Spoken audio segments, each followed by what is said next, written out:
আসসালামু আলাইকুম ওয়া রাহমাতুল্লাহি ওয়া বারাকাতুহু। আশা করি আল্লাহর রহমতে সকল খামারি ও ভাই-বোনেরা ভালো আছেন, সুস্থ আছেন।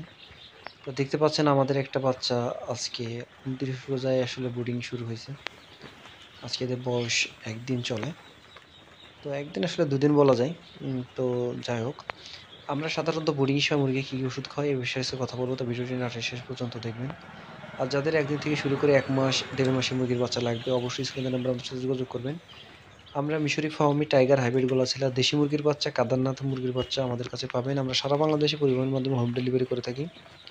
আপনার নির্দিষ্ট ঠিকানা মতো পৌঁছায় দেব। আর যারা আসতে পারবেন তারা আমাদের খামারে এসে নিয়ে যেতে পারবেন ইনশাআল্লাহ। তো আমরা সাধারণত বাচ্চা যখন হ্যাচ থেকে বের করি, হ্যাচিং থেকে বের করি তখন হচ্ছে সাধারণত আমরা ২ ঘন্টা লাইসোবিট বা গ্লুকোজ চালাই। তো আমরা সাধারণত লাইসোবিটটা চালাই। ২ ঘন্টা শেষে পর একটানা ৭২ ঘন্টা বা ৩ দিন আমরা চালা হচ্ছে হলো এসিমক্স আছে, রেনামক্স আছে, সাথে অ্যান্ড্রোসিন। হ্যাঁ? এই ২ টা যেকোনো রেনোমক্স আর এসিমক্সের যেকোনো একটা চালাই। তো আমরা সাধারণত আজকে এদেরকে এসিমক্সটা ব্যবহার করেছি আর অ্যান্ড্রোসিন। ১ গ্রাম ওষুধ ১ লিটার পানিতে টানা ৩ দিন চলবে। এটা হচ্ছে হলো ব্রুডিংয়ে অবশ্যই আপনারা খাওয়াবেন। না হলে আপনাদের মুরগির বাচ্চার যে সমস্যাগুলো থাকবে খুঁটিনাটি এটা ব্রুডিংয়ে যদি না খাওয়ান তাহলে আপনার নাভি শুকাবে না।